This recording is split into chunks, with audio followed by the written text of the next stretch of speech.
Hey guys, I'm Justin Boggs, the co-founder of Marketplace Valet.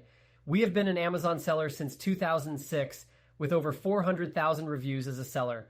I'm here to help you learn about Amazon, solve problems, and answer common questions. Today's video is about how to list products in the right category on Amazon. Let's dive in.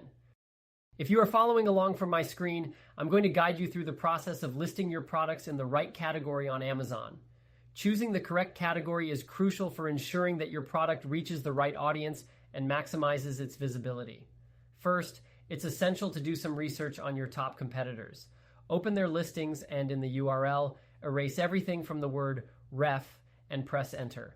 This will reload the page, and at the top, you'll be able to see their categories and subcategories. Make sure the category you choose is a good fit for your product by comparing it to where your top competitors are listed. Once you've done your research, go to the Catalog tab in your Seller Central account and click on Add Products. Click on the Add a Product Not Sold on Amazon button to add a new product, enter your product title, and then choose from the recommended categories provided by Amazon. It's important to select the most accurate category to ensure your product is easily found by potential customers. By listing your products in the right category, you can improve your product's discoverability and increase your chances of making a sale. If you have any questions, feel free to check us out at marketplacevalet.com. Like and follow us for more helpful Amazon content. Thanks for watching this video.